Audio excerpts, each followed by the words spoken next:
There was a small research team living on a mining station far away from every major route humans usually used. The station looked like a metal dot floating in empty space, and sometimes the people living inside felt like that too.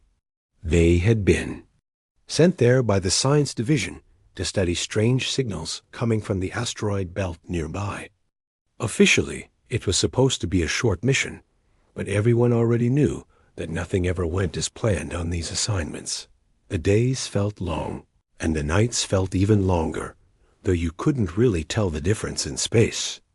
The station lights tried to mimic day and night, but they flickered often, as if even they were tired. Supplies were not running out yet, but they were definitely thinning. Every box in the storage room felt lighter each week.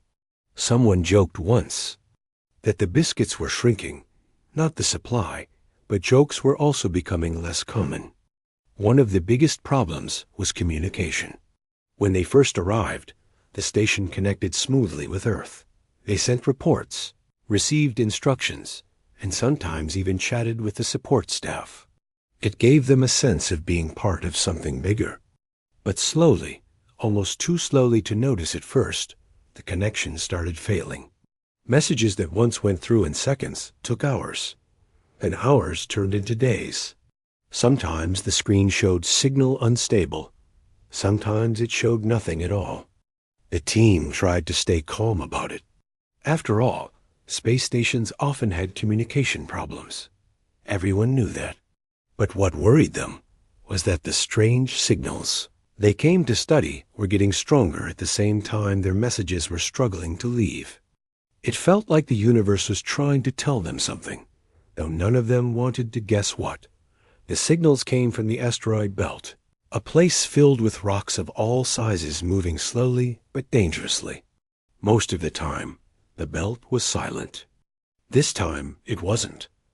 Energy spikes appeared randomly, like flashes of light that sensors picked up even when there was nothing visible outside the windows.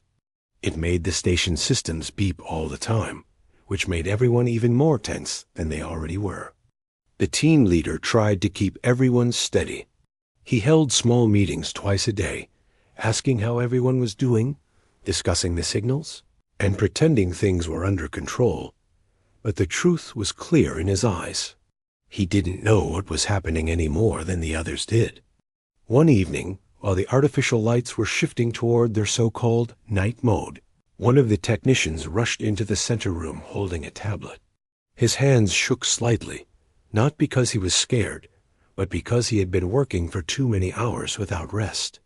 He told everyone the energy spikes had doubled again in the last hour. The room fell quiet. Someone muttered that they should contact Earth immediately, but everyone already knew how that would go. Still, they sent a message. A long report, detailed and urgent. It took almost half an hour just to upload. When they finally pressed send, the screen froze for several seconds before showing the same sentence it had shown too many times lately. Message delayed. Transmission unstable. They waited anyway. 2 hours. 3 hours. Nothing. That was the first night someone said out loud that headquarters might not answer again. People exchanged looks, pretending they didn't hear the comment, but the silence in the room said everything. No one disagreed. The next morning, the station woke up to a different kind of tension. It wasn't just fear. It was the feeling of being cut loose, like a boat drifting away from the shore with no rope tied to anything. Some crew members checked the communication system again, hoping for even a small improvement. Nothing. Others watched the asteroid belt through the window screens. The rocks looked the same as always, but something felt off. A kind of pressure, even though space had no air to push against. Later that day, the sensors flashed again. The spikes were now strong enough to trigger the emergency alarm. Everyone rushed to their positions, expecting maybe a meteor or some natural event. But when they checked the display, the readings didn't match any known natural phenomenon. They were organized, almost intentional, like something was sending out pulses instead of random bursts. They ran tests, scans, simulations.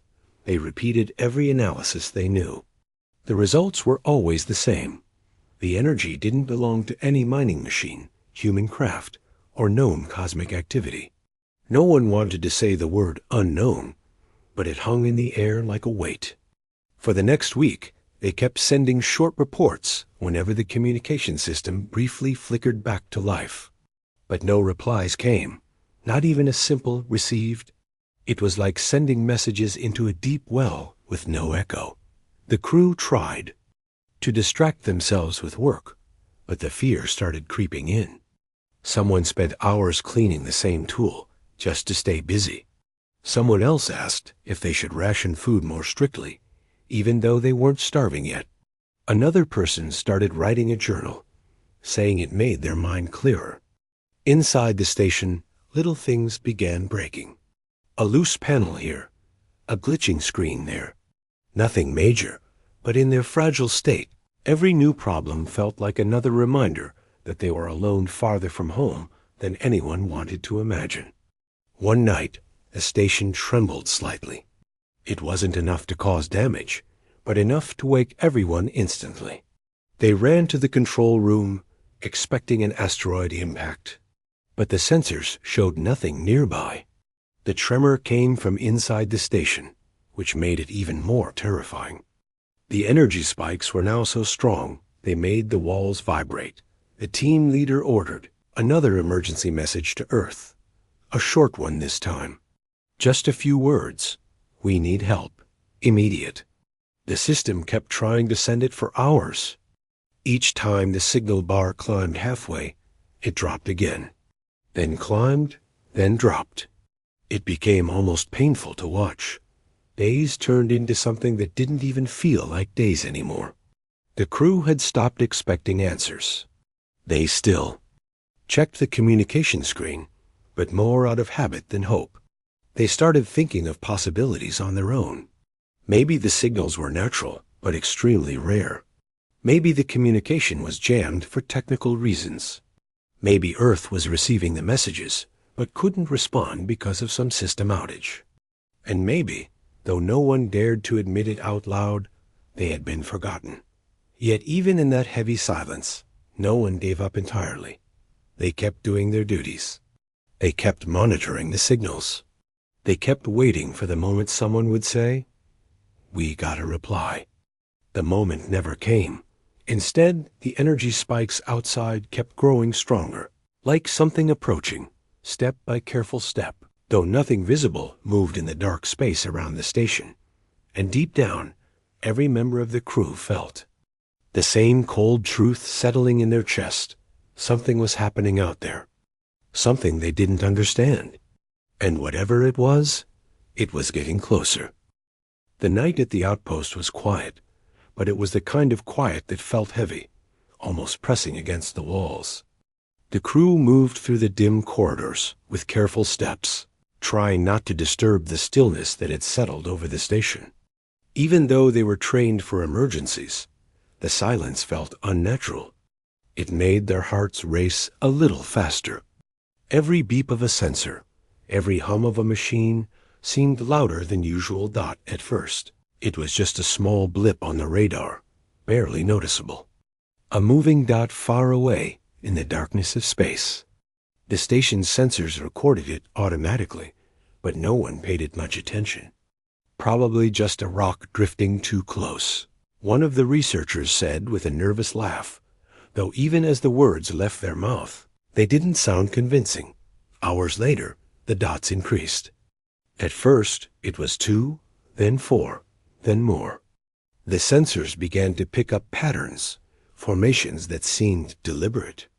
They moved in ways no asteroid ever could.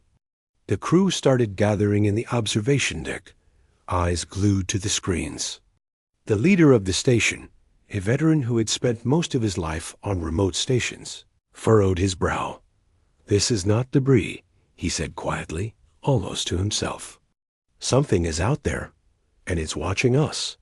The words sank in like a cold wave.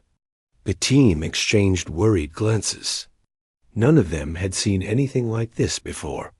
The objects moved with purpose, forming lines and circles in space, almost as if they were communicating silently among themselves. A sense of unease began to grow. Supplies were already low, and the isolation of the station made every day harder to handle. They were used to being far from help, but they had always known that someone would answer if they sent a message. Now, even sending signals had become unpredictable. Sometimes they worked. Sometimes they didn't. And these new moving objects, these strange visitors, only made the silence from headquarters feel heavier. The station commander tried to remain calm. He ordered scans of the objects. The sensors hummed and beeped as the data streamed in. The energy readings were unlike anything the team had ever recorded. It wasn't debris. It wasn't natural. It was technology, and it was advanced, far beyond what they knew. One researcher, usually quiet and focused, spoke up with a tremor in their voice. These readings, they're too precise, too controlled. Whoever or whatever this is, it knows we are here. Fear began to settle in, not the kind that makes people run, but the kind that makes you feel trapped, watched, and powerless. Each member of the team felt it differently. Some clenched their fists and stared at the monitors. Others kept their heads down, pretending to work, hoping if they didn't look, it might all be a mistake. Emergency messages were sent, again and again. The team hoped that by repeating the calls, someone would notice. Every hour, they pressed the same buttons, repeated the same words. This is Station 7. We are under observation. Require immediate assistance. And every hour, nothing came back. The crew started to talk in whispers now, careful not to let fear take over completely. They shared memories of Earth, stories of home, things to distract themselves from what was happening outside. They talked about food they missed, the wind on a familiar planet, the sound of rain, anything to remind themselves of life beyond the cold metal walls of the station. But even as they spoke, the moving objects did not leave. They stayed in formation just outside the station's perimeter, sometimes moving closer, sometimes hovering at a distance. The station's sensors picked up strange pulses coming from the objects, almost like messages, though none of the crew could understand them. The pulses made the lights flicker occasionally, a reminder that the station, too, was fragile. The commander gathered everyone in the main control room. We need to stay calm, he said, trying to keep his voice steady. We've trained for emergencies, and this is unusual. Yes, but we will handle it. We stick to procedure, and we monitor. That's all we can do for now. No one argued, but inside, each person's mind raced. What were they? Were they hostile? Did they know the crew had no weapons? No reinforcements? No real way to defend themselves? The night wore on. Time seemed to stretch endlessly. Each second passed slowly, filled with tension. The crew barely slept, taking turns to monitor the objects. Every movement of the strange fleet outside was recorded, analyzed, discussed. They found themselves searching for patterns, signs, anything that might explain why these machines were here. By morning, exhaustion had begun to take its toll. Faces were pale, hands shook, and even the commander looked worn. And yet, no matter how tired they were, they could not stop watching. Every second, every blink of the sensors could be critical. Then, almost suddenly, the objects shifted. The formation became tighter, more organized. It was no longer just observation. Now it felt like a test. The team felt it instinctively. They were being studied. One researcher finally whispered aloud, barely above a breath, "We are not alone. And we might not be safe." The commander nodded, grim but resolute. "We have to be ready for anything. That's all we can do. Monitor, prepare, and hope our messages get through." The crew spent the rest of the day adjusting sensors, running simulations, and checking emergency protocols. Even in the tension, there was a strange sense of focus. Fear had sharpened them. Every move was careful, precise. Every eye followed every blip on the radar dot. By evening, the objects had moved slightly closer, almost in unison, almost as if responding to the crew's actions. The team realized they weren't just watching, they were engaging, studying the humans on this isolated outpost. A quiet understanding settled among the crew. They were being tested. Alone, far from home, with no help in sight, they had to rely on their skills, their courage, and each other. There was no one coming to save them. At least, not yet. But even as fear pressed down, there was a spark of determination. They were human. They had faced challenges before, survived isolation, solved problems others could not. And now, in the darkness of space, with strange objects circling them like predators, they would hold their ground. They would endure. They would watch, wait, and prepare for whatever came next, because even in the silence, in the stillness, they knew one thing for certain. They were not going to give up. Not now, not ever. The following night was unlike any the crew had experienced before. The station, usually filled with the soft hum of machinery and occasional chatter, felt almost alive in its silence. Every member of the team moved cautiously, aware that outside the reinforced walls, eyes or sensors were tracking their every move. It was no longer just curiosity from afar. The unknown presence had grown bolder. From the observation deck, the crew watched the strange objects stop just beyond the station's perimeter. They hovered, motionless in perfect formation. There were dozens now, maybe more. Some looked like simple geometric shapes, while others had more intricate designs, sharp edges, and pulsating lights. None of it resembled anything the crew had ever seen, yet there was a strange intelligence in their movements, a rhythm that was deliberate and precise. The commander called everyone into the main control room.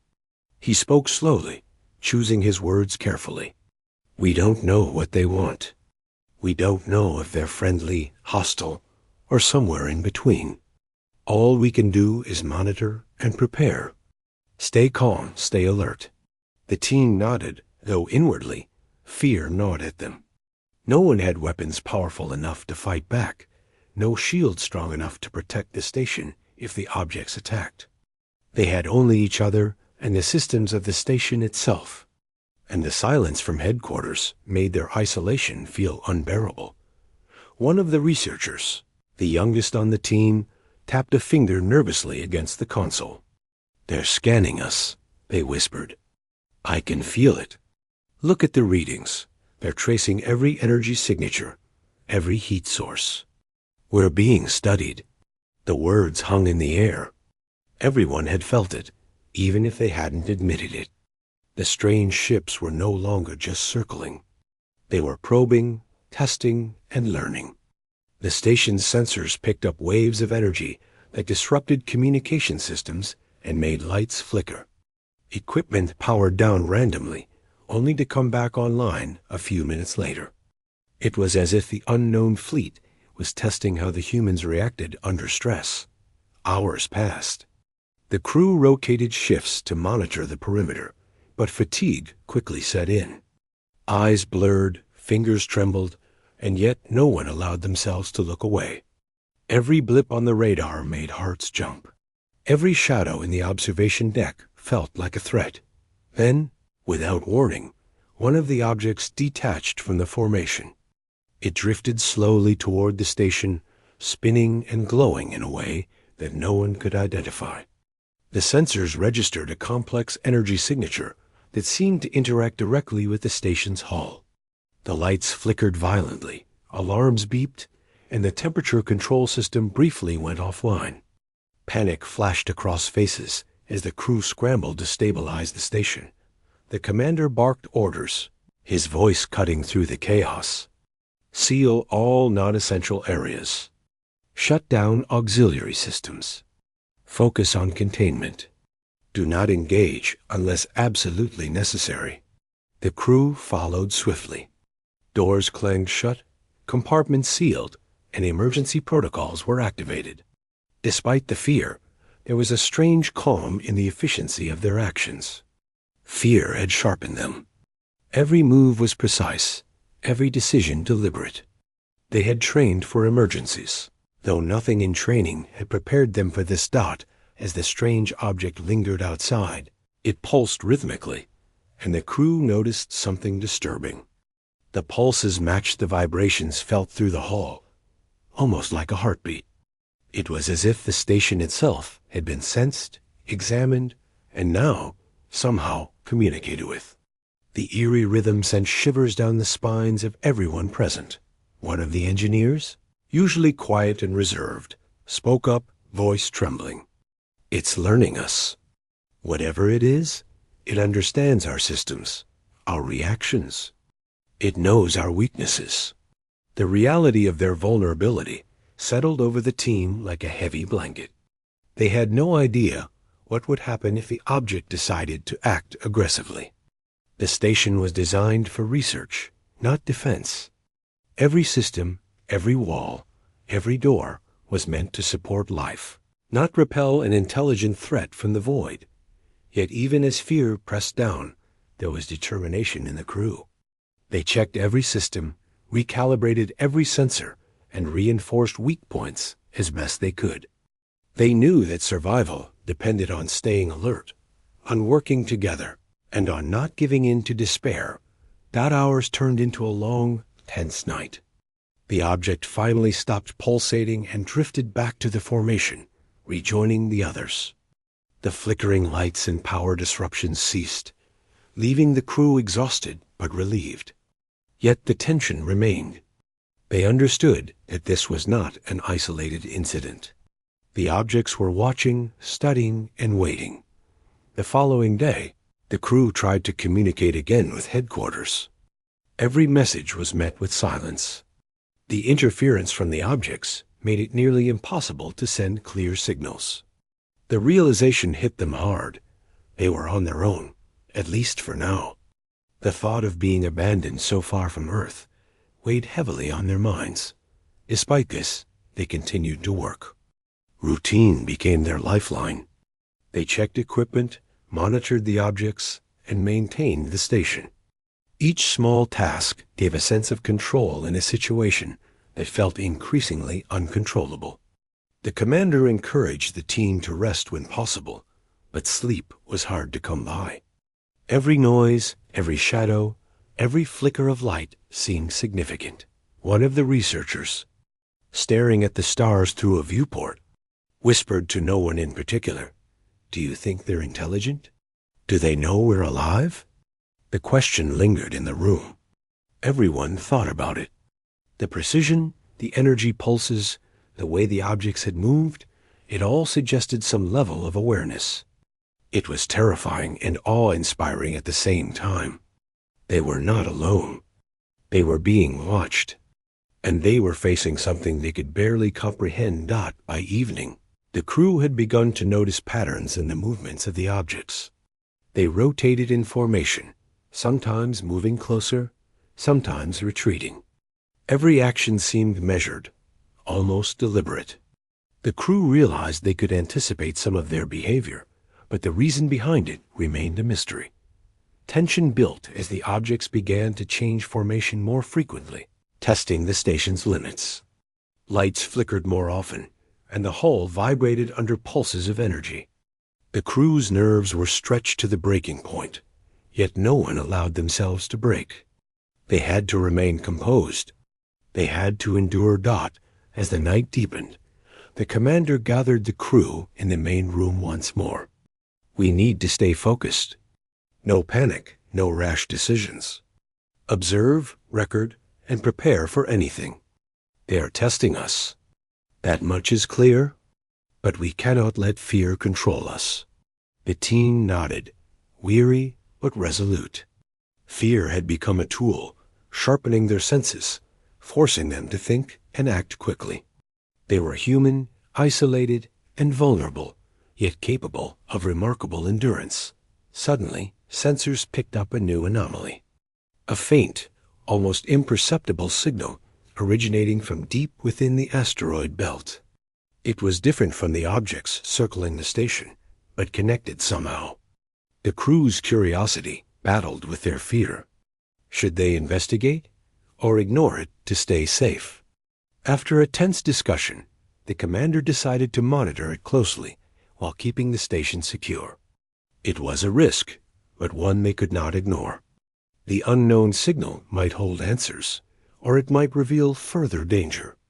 Either way, they had to be vigilant. The crew returned to their stations, eyes glued to monitors, fingers hovering over controls, hearts pounding with anticipation and fear. Every movement outside the station was now scrutinized. Every pulse, every shift in energy was analyzed. The unknown objects continued to hover, rotate, and study. The crew was aware they were being tested, observed, and perhaps judged as the hours passed.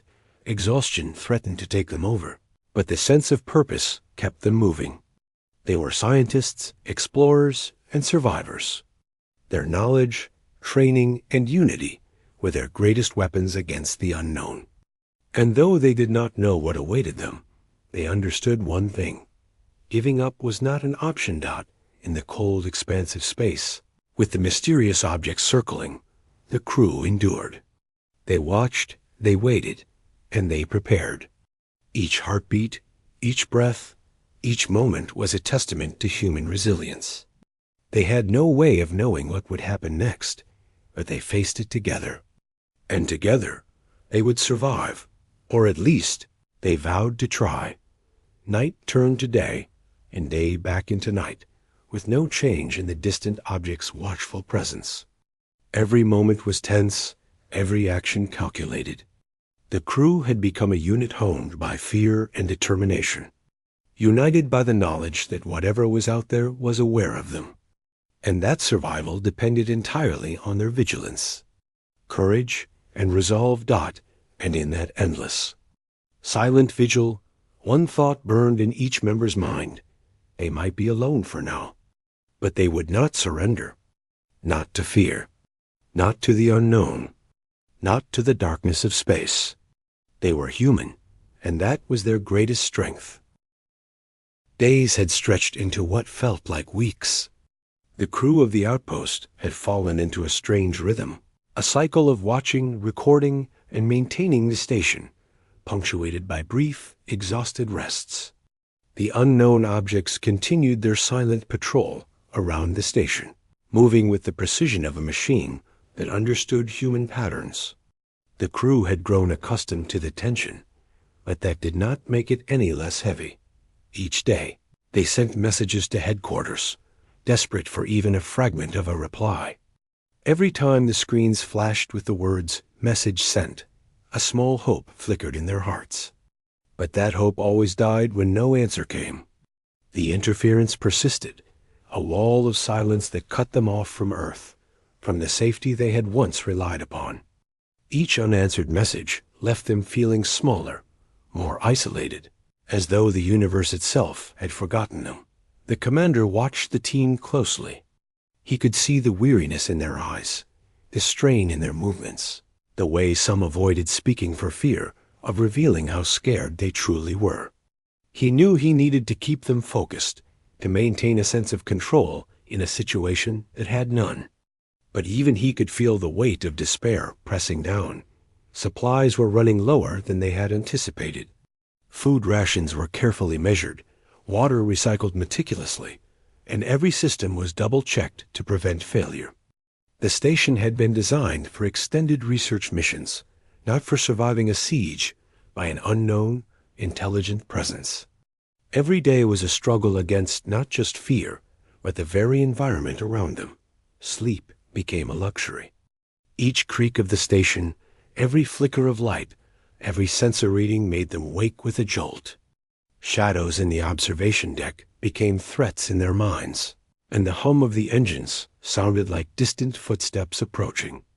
The crew became hyper-aware, living in a state of constant alert. Even when they closed their eyes, their minds raced through scenarios of attack, escape, and survival, Tensions within the team began to rise. Small arguments flared over decisions that under normal circumstances would have seemed trivial. The stress of isolation and fear had begun to wear away patience. Some members felt the need to act, to take risks, to gather more information about the objects, while others argued for caution. Each decision carried the weight of potential catastrophe. Back one evening, the sensors detected a sudden spike of energy. The crew rushed to the control panels, hearts pounding.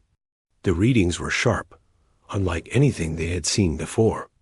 The strange objects outside had emitted a pulse that made the entire station vibrate slightly. The lights flickered, and emergency alarms briefly rang out, though there was no real danger yet. "This is not normal," the commander said, his voice tight. "They're doing something different this time. We need to be ready for whatever comes next." The team watched in tense silence as the energy readings continued to fluctuate. The unknown objects moved in tighter formations, almost as if communicating among themselves, yet there was no sound, no visible signals.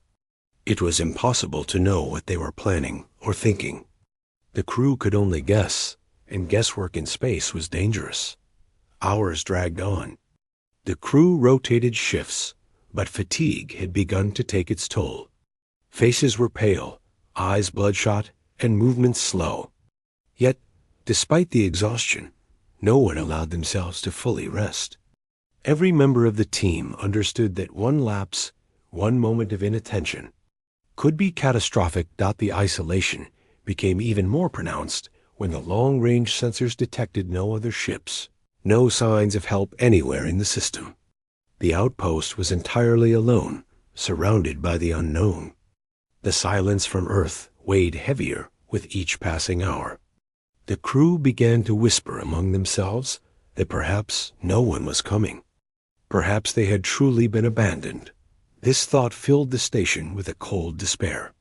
Fear alone could be endured, but fear coupled with hopelessness was crushing. Some crew members stared out at the stars, tracing constellations they barely remembered, wondering if anyone would ever know what had happened here. Others busied themselves with repairs, calculations, or data collection, trying to cling to purpose in a situation that had none. As the days went by, even small malfunctions in the station systems became crises. A leaking pipe, a failing sensor, a flicker in the lighting system. Each was magnified by stress. Each felt like a sign of impending disaster. The crew worked tirelessly to fix every issue, but the fear of what lay outside was never far from their minds. The unknown objects continued their silent watch. Sometimes they would move closer, almost teasingly, and sometimes retreat, as if testing the crew's reactions. The pattern was unpredictable. The crew never knew whether it was a test, a warning, or something worse. And still, no response came from Earth. One of the researchers, sitting alone at a console, whispered to themselves, "Maybe no one is coming. Maybe this is the end for us." The words hung in the air, heavy with despair. No one replied. Everyone felt the truth in those words, even if they dared not say it aloud. It was a thought that none wanted to accept, yet one that had taken root in every mind aboard the station. The commander, aware of the growing despair, gathered the crew once more. "I know it feels like help will never come," he said, his voice calm but firm. "I know it feels like the universe has forgotten us. But we are still here. We are still alive. That alone gives us a chance. We have to hold on to that, no matter how small it feels." The crew nodded, drawing strength from his words, though the fear and exhaustion remained. They continued their watch, monitoring every movement of the objects outside. Each pulse, each flicker of energy, each subtle change in formation was recorded, analyzed, and discussed. They were learning, adapting, and surviving, even as hope seemed impossibly distant. Then, in the quiet hours before what would have been dawn at their station, the long-range sensors picked up something strange. A ripple of energy on the far edge of the system, unlike anything seen before. It was subtle, almost imperceptible, but it was there. The crew gathered at the observation deck, staring at the distant edge of the asteroid belt. No one spoke at first. The ripple pulsed slowly, steadily, almost like a heartbeat. It was unlike the energy of the unknown objects that circled the station. It was different, but somehow connected. The commander studied the readings carefully. "I don't know what that is," he said quietly, "but it's unusual, and we need to be ready for anything. Keep monitoring. Keep observing. We can't afford to ignore it." The crew obeyed, though their minds were heavy with uncertainty. They had come to accept that the unknown objects were a constant presence, that Earth might never answer, and that survival depended entirely on their vigilance. And now, with this new anomaly, there was even more to watch, to analyze, to prepare for. The hours passed slowly. The ripple remained, constant yet mysterious. The unknown objects continued their silent patrol, never leaving, never attacking, but never letting the crew forget they were there. The crew's exhaustion deepened, but so did their resolve. They were humans, alone in the void, facing the unknown. And they were still fighting, still observing, still holding on to the fragile thread of hope. As the night stretched on, fear became a companion, not just a threat. It sharpened their senses, kept them alert, and forced them to act quickly and precisely. The crew worked tirelessly, maintaining systems, monitoring energy readings, and preparing for whatever might come. They had no idea what lay ahead, but they understood that survival required patience, skill, and courage. In the quiet moments between shifts, some crew members looked out at the stars and imagined life on Earth. They imagined sunlight, warmth, the sound of rain, and the laughter of friends. These thoughts were fleeting, but they were precious. They reminded the crew why they were fighting, why they were enduring, and why they could not give up. And as the night slowly gave way to another day, the crew realized something important. They were still here, still alive, still watching, still learning, still waiting. Help had not come yet. The unknown objects continued their watch. And yet, in the midst of fear, exhaustion, and despair, the crew held on. They did not know what the ripple on the edge of the system meant. They did not know when or if Earth would respond. They did not know what the unknown objects were capable of. But they knew one thing: giving up was not an option. Not for them, not for the station, not for the fragile thread of hope that kept them alive. And so they waited. They watched. They endured. Alone in the darkness, with the unknown pressing closer and hope seeming impossibly distant, the crew held on to the one thing that mattered most: each other, because even when it seemed that no aid would ever come and that the universe had forgotten them, they understood this truth: survival, endurance, and the courage to face the unknown were human strengths. And with those strengths, they could withstand anything, even the silent, patient threat that circled them from the void. The crew had been awake for what felt like endless days, their minds stretched thin by fatigue, fear, and isolation. Each movement outside the station brought tension. Every shadow, every flicker of light, every pulse from the unknown objects was analyzed, dissected, and feared.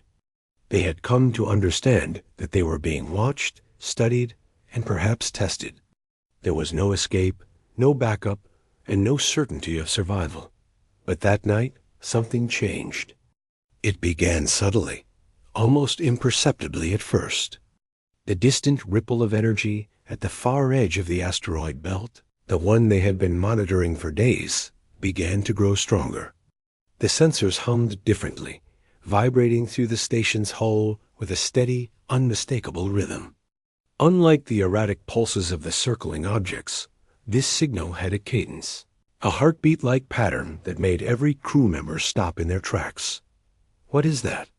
One of the researchers whispered, their voice trembling. "It's different. It's not like the others." The commander stood silently, staring at the readouts. His hands gripped the edge of the console as the energy ripple intensified. "It's moving closer," he said slowly, his voice tight. "Something is coming. Something big." The crew rushed to the observation deck. Outside, the familiar darkness of space was slowly being split by a strange glowing distortion. At first, it looked like light refracting off the asteroid belt, but the sensors confirmed what they all feared to hope. It was a rift, a tear in space itself. And through that rift, something emerged. The first ship appeared with a thunderous presence, though no sound could travel through the vacuum of space.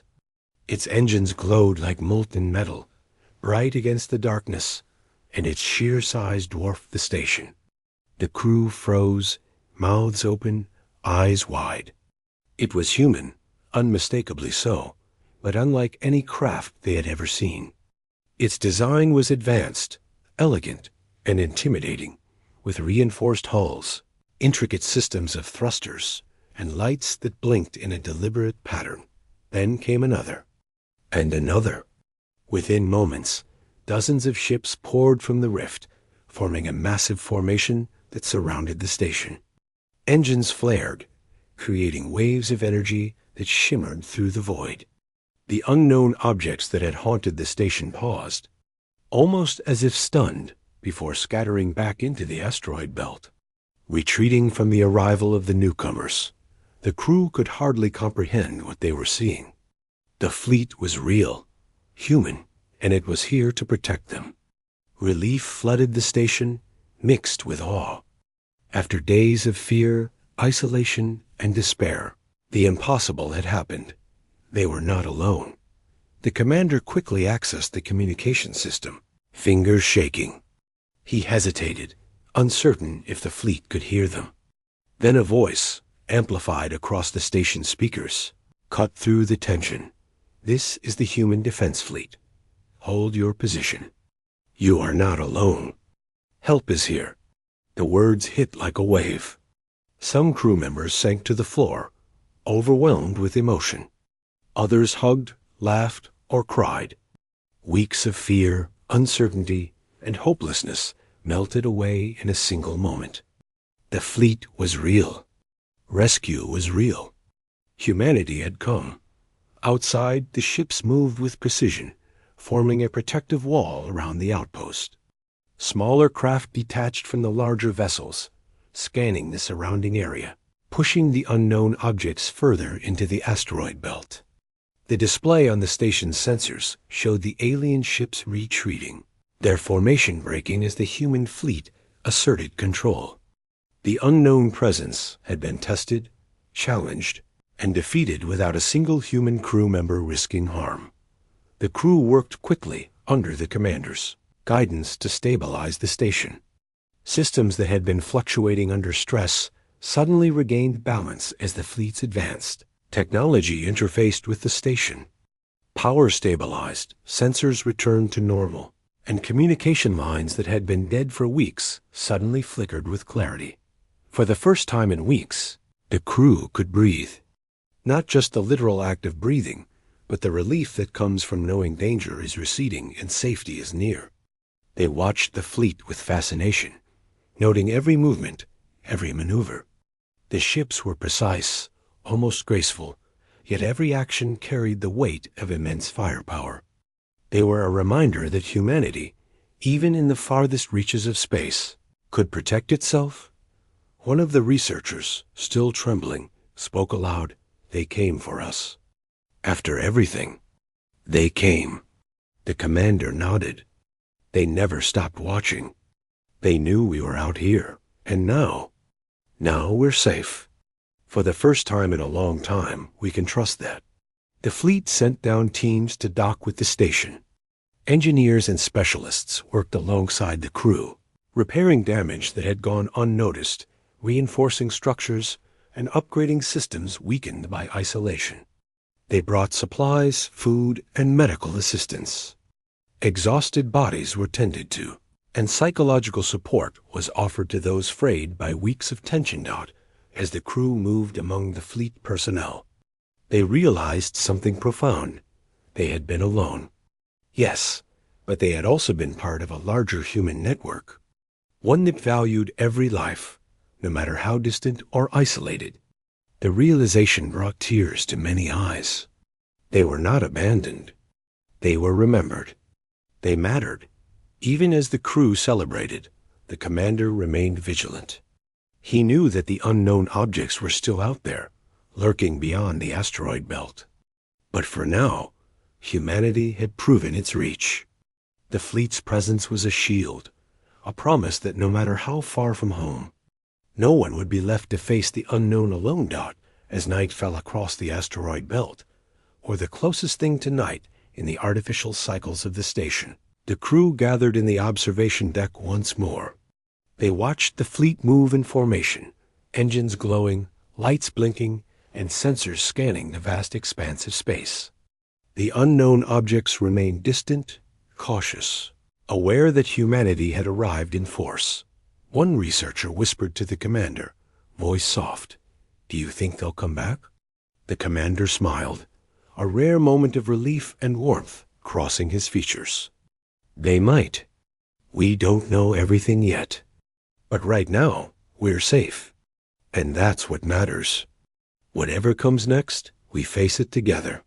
The crew sat in silence for a while, letting the moment sink in. Relief, awe, gratitude.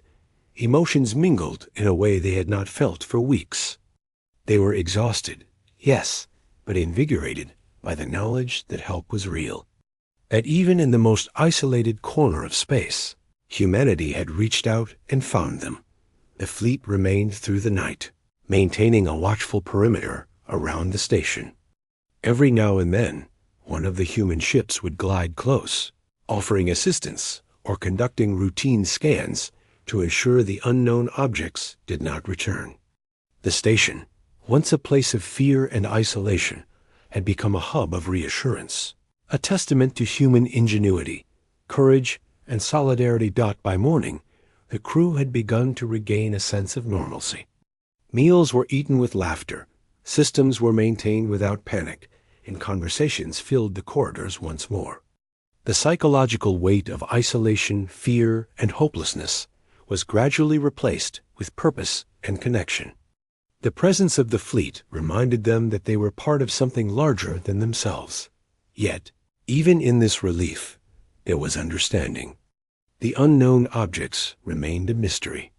They had tested the station, studied the crew, and retreated, but their intentions were still unclear. The crew knew that one day they might have to face the unknown again. But now they had confidence. Now they had the reassurance that they would not face it alone. The commander addressed the crew once more, his voice carrying the weight of weeks of responsibility. "We have survived something unimaginable. We have endured isolation, fear, and uncertainty. And now, thanks to our fleet, we have a chance to recover. Remember this moment, the moment when humanity came for its own. We are strong, together, and capable of facing anything that comes our way." Tears, laughter, and quiet smiles followed. The crew knew that the memory of this night would stay with them forever, a story of hope, resilience, and the power of human connection, even in the vast emptiness of space, as the fleet prepared to depart. Leaving a small contingent to ensure the station's safety, the crew felt a mixture of pride and gratitude. They had survived. They had endured. And now they had a chance to rebuild, to recover, and to continue their mission with the reassurance that humanity had not forgotten them. For the first time in weeks, the station felt alive. The darkness outside remained, but it no longer felt oppressive. The unknown objects were still out there, yes, but the crew knew that no matter how far from home they were, they could rely on each other, on their training, and on the promise that help would always come when it was needed most. And in that moment, As they watched the human warships glide gracefully through the void, the crew understood the profound truth. Even in the face of the unknown, humanity never abandons its own. After the fleet's arrival, the crew finally felt a sense of safety they hadn't known in weeks. The strange objects that had circled and studied them were gone, pushed back into the asteroid belt by the human warships. The outpost, once a place of isolation and fear, was now surrounded by allies. Still, the weeks of tension and uncertainty had left their mark. Everyone was exhausted, emotionally and physically. The commander called the crew together in the main control room. Their faces were pale, their eyes heavy, but there was a spark in each of them, a spark of relief, gratitude, and renewed determination. The fleet's engineers had already begun repairing the station's damaged systems, restoring power, and checking life support. Supplies that had dwindled to near critical levels were replenished. The crew could finally eat without rationing every bite, sleep without fear of alarms or flickering lights, and breathe knowing the station was stable. One by one, the human fleet personnel began to arrive. They worked methodically, yet with a kind of warmth that reminded the crew of home. They were not just soldiers or engineers. They were humans who understood the toll isolation could take. They spoke calmly, offering reassurances and guidance. They treated the crew gently, even as they moved efficiently to secure the station and ensure safety. The crew gathered in small groups, whispering about what had happened, sharing relief and disbelief.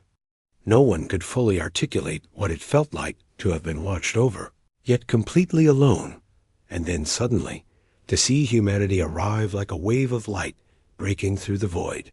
Some laughed quietly at the absurdity of their fear, while others silently cried. Overwhelmed by the mixture of relief and lingering tension, medical teams went through the station, checking each crew member carefully. Weeks of stress, poor sleep, and minimal nutrition had taken their toll.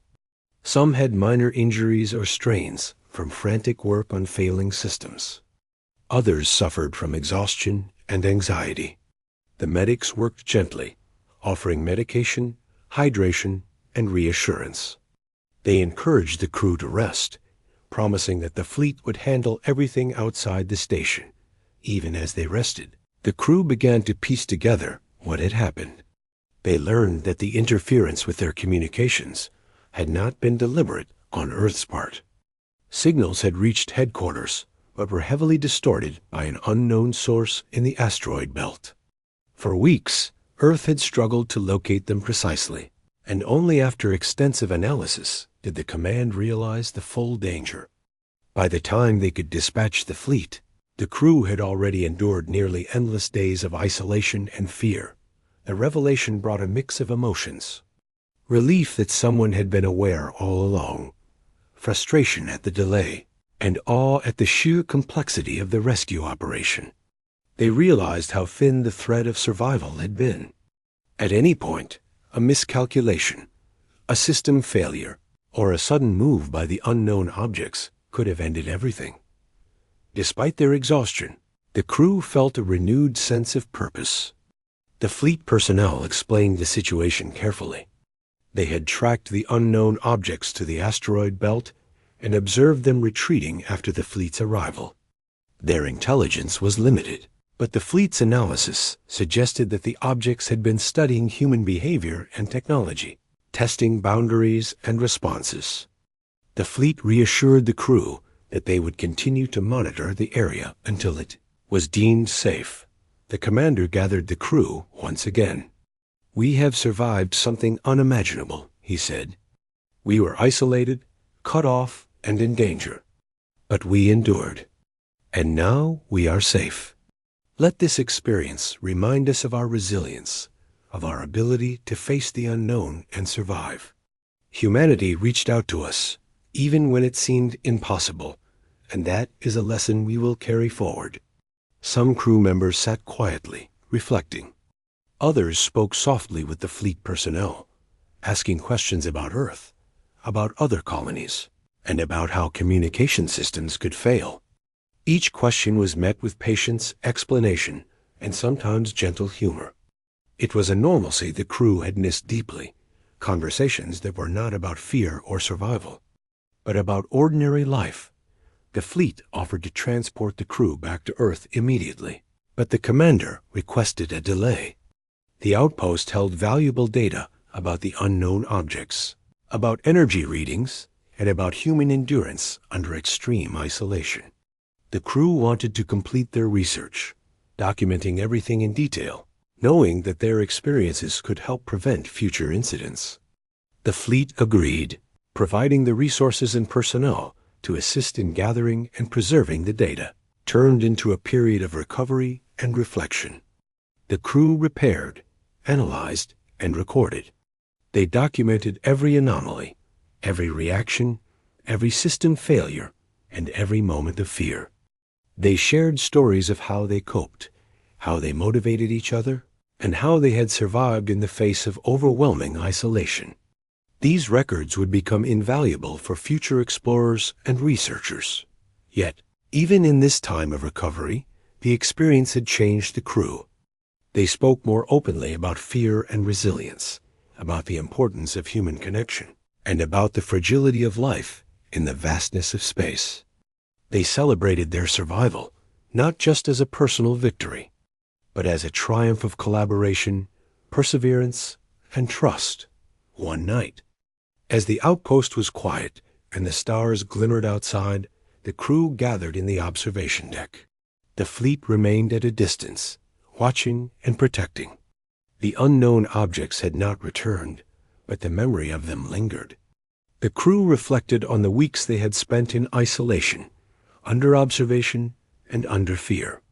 They understood that they had been tested, in a way, by both the objects and by the limits of their own endurance. A researcher spoke softly, almost to themselves. We thought we were abandoned, that no help would ever come. And yet, here they are. The commander placed a hand on their shoulder. Even when it seemed impossible, even when hope felt gone, humanity reached out. That is the lesson here. We are never truly alone. The crew sat in silence, letting the words sink in. Weeks of fear, doubt, and uncertainty gave way to relief, gratitude, and pride. They had survived the unknown. They had endured isolation. And they had been saved, not by luck, but by the reach, courage, and determination of humanity itself. The fleet remained through the next few days, ensuring the station systems were fully restored and the crew was safe. They offered support, companionship, and guidance, reminding the crew that even in the farthest reaches of space, humanity cared for its own. Slowly, routines returned, meals became normal, sleep became restorative, and laughter returned to the corridors of the station. When the time finally came for the fleet to depart, the crew felt a mixture of pride and sadness. Pride in their endurance, in their work, in the way they had survived. Sadness at the departure of the guardians who had reminded them of safety, warmth, and connection. Yet, even as the ships pulled away, the knowledge remained. They were no longer alone. Even in the vastness of space, the commander addressed the crew one last time before the fleet left. We survived what we once thought impossible. We endured isolation, fear, and the unknown. And now we continue stronger, wiser, and united. Remember this. Remember the resilience, the courage, and the hope that carried us through. The crew nodded, each carrying their own reflections, memories, and emotions. They knew that the experience would stay with them forever, shaping their understanding of survival, humanity, and the unknown. They had faced the void and found themselves tested, yet they had endured, not alone, but together. Weeks later, when the crew returned to Earth, they shared their experiences, their data, and their reflections. The story of the outpost became a testament to human courage, the importance of unity, and the power of hope. It was a reminder to all that even in the most isolated, most dangerous corners of the universe. Humanity would not abandon its own. And for the crew, that knowledge, the knowledge that they had been watched over, saved and valued, became a part of them forever. A part of their identity, their resilience, and their belief that no matter how far one might travel, no matter how isolated one might feel, help could arrive, sometimes in the most unexpected, extraordinary ways, because even when it seemed that no aid would ever come, and even when hope seemed impossible, humanity had answered the call. And that answer, blazing from the void, had changed everything. The crew looked up at the stars one last time before leaving the outpost. They understood more than ever that survival was not just about endurance, skill, or intelligence. It was about connection, about courage, and about the unbreakable thread that tied humans together, even across the vast, silent expanse of space. And with that, they left the station behind, carrying the memory of fear, endurance, and the extraordinary rescue that had reminded them that even in the void, humanity would always come for its own.